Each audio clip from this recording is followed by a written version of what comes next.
Hello guys, welcome back to Telgamai Muchatlu YouTube channel. This is our dream house which is under construction. మేము మా dream house కట్టేటప్పుడు కొన్ని mistakes చేసాం. అవి మీరు చేయకుండా ఉన్నాయని ఎర్లీయర్గా వీడియో తీస్తున్నాను. Let's get start into the video. This is a lawn. అంటే మేము కూర్చోడానికి అట్లా ఎప్పుడైనా యూస్ఫుల్ అవుతుంది అని చెప్పి ఇలా కట్టించుకున్నాము.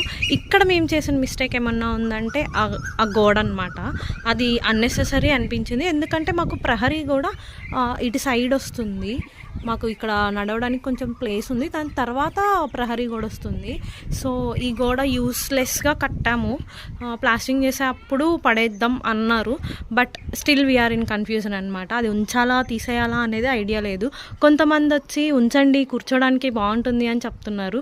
మరి కొంతమంది వచ్చి అది కూడా లేకపోతే పక్కన ప్రహరీ దాకా ప్లేస్ ఉంటుంది కదా, ఎక్కువ మంది కూర్చోడానికి బాగుంటుంది అంటున్నారు. సో ఇది మేము మిస్టేక్ అనాలో కన్ఫ్యూజన్ అనాలో తెలియదు. ఇదైతే ఇలా ఉంది. అండ్ ఇది మా మెయిన్ ఎంట్రన్స్. ఇంకా డోర్స్ అవేం పెట్టలేదు. ఇది ఇంకా ప్లాస్టింగ్ కూడా అవ్వలేదు. కాకపోతే మేము చేసిన మిస్టేక్స్ మీరు చేయకుండా ఉండాలి అని చెప్పి ముందుగా వీడియో తీస్తున్నాను. లోపలికి వెళ్దాం. ఇది మా హాల్. ఈ డోర్ దగ్గర నుంచి ఆ డోర్ వరకు చాలా పొడుగ్గా ఉందన్నమాట. మరీ అంత పొడుగ్గా ఉంటే బాగాలేదు అని చెప్పి టీవీ యూనిట్కి కూడా యూజ్ అవుతుంది అని చెప్పి ఆ వాల్ కట్టారు. ఇప్పుడు ఏమనిపిస్తుందంటే ఇక్కడ టీవీ యూనిట్ పెట్టుకుంటే కూర్చొని ఎక్కడ చూడాలి అనేది ఒక కన్ఫ్యూజన్ అనమాట. లైక్ ఇప్పుడు సోఫా సెట్ ఉందనుకోండి, మనం అటు సైడ్కి తిరిగి వేసుకోవాలి సోఫా సెట్. అది ఎట్లా పాసిబుల్? ఇక్కడ మీరు అబ్జర్వ్ చేస్తే ఇది మా ఒక బెడ్రూమ్ ఎంట్రన్స్ అనమాట. ఇప్పుడు ఈ బెడ్రూమ్ ఎంట్రన్స్ నుంచి వచ్చి అటు సైడ్కి కూర్చోవాలి అంటే ఇక్కడ సోఫా సెట్ వేసుకోవాలి ఇట్లా ఎల్ షేప్లో. కానీ మా ప్లాన్ ప్రకారం ఇక్కడ షోకేస్ రావాలి అని చెప్పి, సో సోఫా వేయాలంటే షోకేస్ ఉండదు, షోకేస్ ఉంటే సోఫా ఉండదు. ఇది ఇంకొక కన్ఫ్యూజన్. అండ్ ఇప్పుడు మాకు కొత్తగా స్టార్ట్ అవుతున్న డౌట్ ఏంటి అంటే టీవీ యూనిట్ ఇక్కడ పెట్టాలా అక్కడ పెట్టాలా అని చెప్పేసి. కొంతమంది వచ్చేసరికి ఇక్కడ నుంచి అయితే లాంగ్గా ఉంటుంది టీవీ, కళ్ళకు మంచిది, ఆ గోడకు ఫిక్స్ అయ్యండి టీవీ అంటున్నారు. మరి కొంతమంది వచ్చేసరికి మరీ అంత దూరంగా ఏం చూస్తారు, సోఫా ఈ గోడకు వేసుకొని ఇటు సైడ్ తిరిగి కూర్చోవచ్చు కదా, ఇక్కడ టీవీ యూనిట్ పెట్టండి అని చెప్పి చెప్తున్నారు. సో ఒక్కొక్కరి సజెషన్ ఒక్కొక్కలా ఉందన్నమాట. మేము చేసిన ఇంకొక మిస్టేక్ కూడా అది అని అనుకుంటున్నాము. ఇంకా మా బెడ్రూమ్ ఎంట్రన్స్ ఒకసారి లోపలికి వెళ్ళి చూద్దాం. ఇప్పుడు ఈ బెడ్రూమ్లో ఇటు సైడ్ ఒక విండో వచ్చింది, ఇటు సైడ్ ఒక విండో వచ్చింది. ఇప్పుడు కబోర్డ్స్ ఈ విండోకి పెట్టాలా ఈ విండోకి పెట్టాలా అనేది ఒక కన్ఫ్యూజన్. అసలు నన్ను అడిగితే ఫుల్ క్లారిటీ వచ్చేంతవరకు మీరు ఇల్లు కన్స్ట్రక్షన్ అసలు స్టార్ట్ చేయొద్దండి. మాలాగా కన్ఫ్యూజన్ ఇల్లు అయిపోయేంత వరకు ఫుల్ కన్ఫ్యూజన్లోనే ఉంటాము. మనం ఎంత ప్రీ ప్లాన్ చేసుకున్నా ఈ కన్ఫ్యూజన్ మాత్రం పక్కా ఉంటుంది. అందులోనూ మనలాంటి మిడిల్ క్లాస్ వాళ్ళకి ఇల్లు కట్టడం అనేది ఒక పెద్ద డ్రీమ్. ఆ డ్రీమ్ ఫుల్ఫిల్ అయ్యే టైంలో ఒక్కొక్కరికి ఒక్కోలాంటి థాట్స్ వస్తాయి. ఇంట్లో ఇప్పుడు నలుగురు ఉంటే నలుగురికి 4 రకాల థాట్స్ వస్తాయి. అందులోనూ ఇల్లు చూడటానికి వచ్చే చుట్టాలు, లేకపోతే ఇల్లు కట్టే మేస్ట్రులు, లేకపోతే మనకు తెలిసిన సివిల్ ఇంజనీర్స్, ఒక్కొక్కరు ఒక్కొక్కలాంటి ప్లాన్ ఇస్తారు, ఒక్కొక్కరు ఒక్కొక్కలాంటి ఐడియా ఇస్తారు. వాటిలో ఏది బెస్ట్ అని చెప్పి చూస్ చేసుకోవడానికే మనకు చాలా టైం పడుతుంది. ఈలోపు ఒక పక్క నుంచి మన మాటే పట్టించుకోకుండా మేస్త్రీలు ఇల్లు కట్టేస్తూ ఉంటారనమాట. ఇందాక మీకు బయట చూపించాను కదా వాల్, అది అలా కట్టిందే అనమాట. మేము వేరే పని నుండి బయటికి వెళ్ళి వచ్చేసరికి ఆ వాల్ కన్స్ట్రక్షన్ అయిపోయింది. మరి ఇప్పుడు మాకు అవసరం లేదు తీసేయండి అంటే, మీకు నిజంగా అవసరం లేకపోతే ప్లాస్టింగ్ టైంలో తీసేద్దాంలేండి అన్నారు. అది అక్కడ ఉండడం వల్ల మాకు కన్ఫ్యూజన్ ఇంకా పెరిగిందనమాట, ఉంచాలా తీసేయాలా అని. అదే రోజు తీసేసి ఉంటే ఇంత కన్ఫ్యూజన్ ఉండేది కాదు. అండ్ ఈ బెడ్రూమ్లో ప్రెసెంట్ అయితే కబోర్డ్స్ ఇటు సైడ్ అనుకుంటున్నాము. కబోర్డ్స్ అక్కడ పెట్టి బెడ్ ఇక్కడ అని ప్లాన్ చేసుకుంటున్నాము. మరి ఇదేమవుతుందో తెలియదు. ఇది ఒక బెడ్రూమ్. అండ్ ఈ బెడ్రూమ్లో నుంచి బయటకు వస్తే హాల్లో ఇక్కడ ఈ వాల్ పక్కనే ఇంకొక బెడ్రూమ్ ఎంట్రన్స్ అనమాట. ఈ బెడ్రూమ్ కూడా సేమ్ ఆ బెడ్రూమ్లానే ఉంటుంది. కొన్ని ఇంచెస్ మాత్రమే డిఫరెన్స్. ఆ బెడ్రూమ్కి ఈ బెడ్రూమ్కి సేమ్ ప్లానింగ్. కాకపోతే ఈ బెడ్రూమ్కి ఒకటే విండో వచ్చింది, ఇటు సైడ్ విండో రాదు. ఎందుకంటే ఇది కిచెన్ వాల్ అనమాట, దీని తర్వాత కిచెన్. సో ఇటు సైడ్ విండో రాదు. ఇక్కడ మా ప్లానింగ్ ఏంటంటే కబోర్డ్స్ అంతా ఇక్కడ పెట్టేసి ఇక్కడ ఇప్పుడు అందరు సిట్టింగ్ ఏరియా వేసుకుంటున్నారు కదండి విండో దగ్గర, అలా ప్లాన్ చేస్తున్నాము. మరి అది ఎట్లా టర్న్ అవుట్ అవుతుంది అని చెప్పి చూద్దాం తర్వాత. అండ్ మా కిచెన్ చూద్దాం పదండి. బిగ్గెస్ట్ కన్ఫ్యూజన్ ఈ వాల్.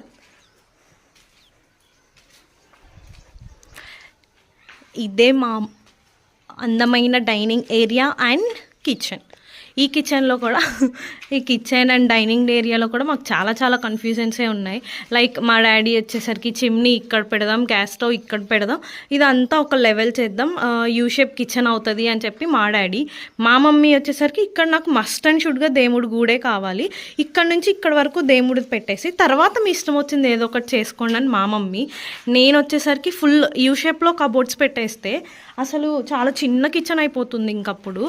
అప్పుడు ఇంకా మళ్ళీ ఆ చిన్న కిచెన్లో దేవుడు గూడు పెడితే అసలు ప్రశాంతంగా పూజ చేసుకోవడానికి కూడా అవ్వదు. సో కిచెన్ బయట అంటే ఈ కార్నర్లో పెట్టండి దేవుడు గూడు, అది ప్రశాంతంగా ఉంటుంది, ఇక్కడంతా కూర్చొని పూజ చేసుకోవడానికి బాగుంటుంది అని చెప్పి నా సజెషన్ అనమాట. అండ్ ఈ కార్నర్లో ఫ్రిడ్జ్ అనుకున్నాం ఫస్ట్, కానీ మా మమ్మీ ఫ్రిడ్జ్ కిచెన్ లోపటే కావాలి అంటుంది. సో మళ్ళీ ఇది కొంచెం ఎంటీ స్పేస్లా అవుతుంది అని చెప్పి మేము ఇది క్రాకరీ యూనిట్ అనుకుంటున్నాం.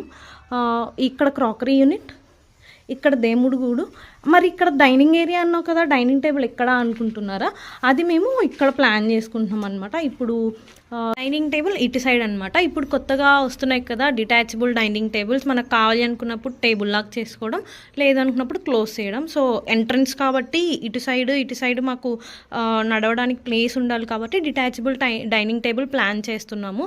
ఎప్పుడైనా గెస్ట్ వస్తేనే కదండి మనం డైనింగ్ టేబుల్ యూస్ చేస్తాం, మామూలుగా ఇంట్లో వాళ్ళు అయితే హాల్లో టీవీ చూస్తూ తినేస్తాం కదా. సో అది సరిపోతుంది అని చెప్పి ఇక్కడ అది ప్లాన్ చేసుకున్నాం. అండ్ నెక్స్ట్ ఇటు సైడ్ ఇది తూర్పు ఫేసింగ్ అనమాట. తూర్పు ఫేసింగ్ ఎంట్రన్స్ కోసం మాకు 2 సైడ్స్ రోడ్స్ ఉన్నాయండి. మీరు అబ్జర్వ్ చేస్తే ఇందాక మనం అటు సైడ్ నుంచి వచ్చాం, అక్కడ కూడా ఒక రోడ్డు ఉంది, తూర్పు ఫేసింగ్లో కూడా ఒక రోడ్డు ఉందన్నమాట. ఇక్కడ మీరు అబ్జర్వ్ చేస్తే డోర్ పక్కనే ఒక మోటార్ ఉంది, ఇది పాతదన్నమాట మాది.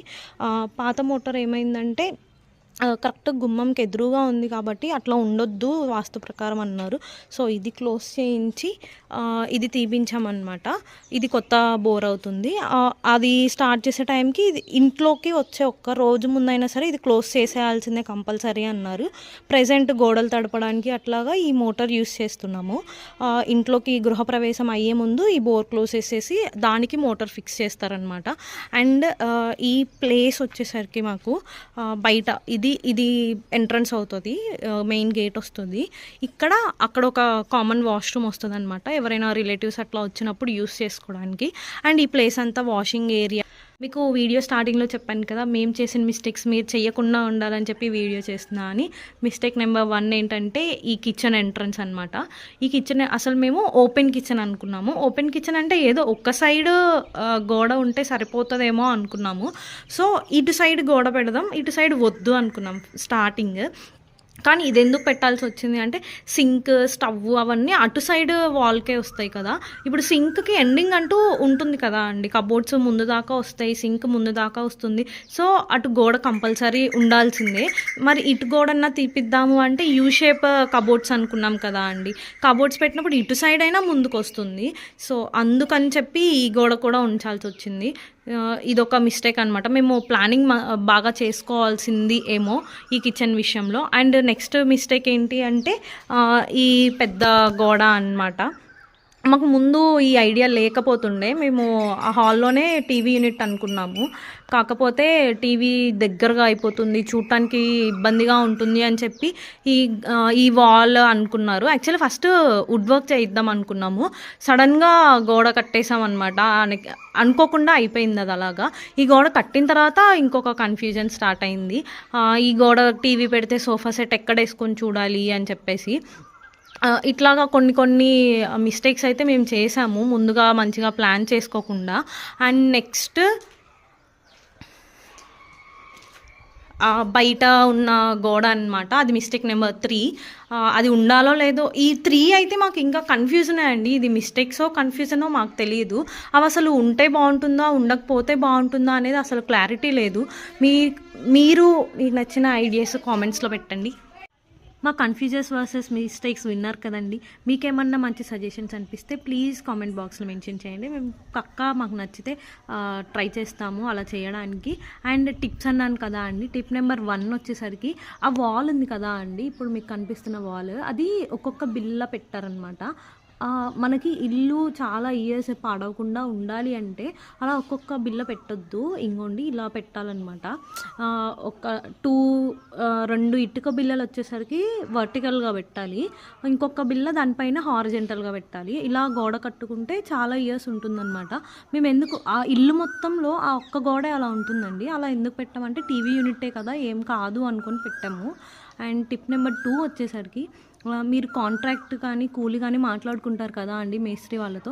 ఒకవేళ మీరు కూలి మాట్లాడుకున్నారనుకోండి, మీరు వాళ్ళ దగ్గరుండి చేయించుకోవచ్చు. అప్పుడేం ప్రాబ్లమ్ ఉండదు. డైలీ ఇస్తారు కాబట్టి అంతా బానే ఉంటుంది. ఒకవేళ కాంట్రాక్ట్ అయిందనుకోండి, మీరు యూనిట్‌కి ఇంత అని మాట్లాడుకుంటారు కదా, ముందుగా డైరెక్ట్‌గా వాళ్ళతో మాట్లాడకుండా మీకు తెలిసిన వాళ్ళు ఎవరైనా ఇల్లు కట్టుతుంటే, లేదంటే ఇల్లు కట్టడం అయిపోయి ఉంటే, లేదంటే మీకు తెలిసిన కన్‌స్ట్రక్షన్ ఫీల్డ్‌లో ఎవరైనా ఉంటే ముందు వాళ్ళని అడగండి.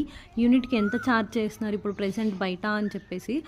వాళ్ళని అడిగిన తర్వాత ఒక క్లారిటీ వచ్చిన తర్వాత మీరు మేస్త్రితో మాట్లాడడం స్టార్ట్ చేయండి. కన్‌స్ట్రక్షన్ యూనిట్‌కి ఎంత తీసుకుంటారు అని చెప్పి. మీరు ప్రీవియస్‌గా ఆల్రెడీ కొంచెం ఐడియా ఉండుంటుంది కాబట్టి వాళ్ళందరితో మాట్లాడిన తర్వాత దానికి తగ్గట్టు మీరు ఇక్కడ బార్గెయిన్ చేయొచ్చనమాట. బార్గెయిన్ చేస్తే ఖచ్చితంగా తగ్గుతారండి. ఎంతైనా తగ్గనివ్వండి. అది 100, 500 అని కాదు. ఎంతో కొంత తగ్గుతారు. ఓవరాల్ ఇంటి మీద మీకు కొంచెం మనీ సేవ్ అయినట్టే కదా అలా చేయడం వల్ల. టిప్ నెంబర్ 3 వచ్చేసరికి మీరు కన్‌స్ట్రక్షన్ కాంట్రాక్ట్‌కి ఇచ్చారనుకోండి, మీరు ఒక అగ్రిమెంట్ రాయించుకోండి. ఆ మేస్త్రి ఉన్నారు కదా మీతో మాట్లాడిన ఆయనతో ఒక అగ్రిమెంట్ రాయించుకోండి. మేము ఇల్లు ఇన్ని యూనిట్స్ ఉంది ఈ ఇల్లు, ఒక్కొక్క యూనిట్ ఇంతకు చేస్తామని మాట్లాడుకున్నాము. అండ్ అగ్రిమెంట్‌లోనే మీరు కొన్ని పాయింట్స్ మెన్షన్ చేయించుకోండి. లైక్ స్లాబ్ వరకే కాకుండా సెల్ఫ్‌లు కూడా మేమే కడతామని రాయించుకోండి. నెక్స్ట్ ప్రహరీ గోడ కూడా కొంతమంది ఏం చేస్తారంటే డబ్బులు ఎక్కువ రావాలి అని చెప్పేసి ఇవన్నీ సపరేట్ అంటారు. ఓన్లీ స్లాబు, గోడలు మాత్రమే మా వర్క్, సెల్ఫ్లు, ప్రహరీ గోడ ఇవన్నీ మావి కాదు అంటారు. సో మీరు ముందే మాట్లాడుకొని అవి 2 కూడా దీంట్లోనే కలిసేలాగా అగ్రిమెంట్ రాయించుకోండి. నాకు తెలిసిన ప్రెజెంట్ టిప్స్ అయితే అవి. టిప్ నెంబర్ 4 ఒకటి, మీకు తెలిసిన వాళ్ళ దగ్గర మెటీరియల్ తెచ్చుకోండి. ఎందుకంటే మీకు నమ్మకంగా ఉంటుంది. ఇల్లు మళ్ళీ మళ్ళీ కట్టలేమండి. ఒకటేసారి కట్టుకుంటాం లైఫ్‌లో. సో ఏది చేసినా ఆలోచించి, 1కి 4 సార్లు ఆలోచించి ఎవరి దగ్గర బాగుంటుంది ఏంటి అని అన్నీ కనుక్కొని ఆ తర్వాత స్టార్ట్ చేయండి. That's it for today. Thank you. By by.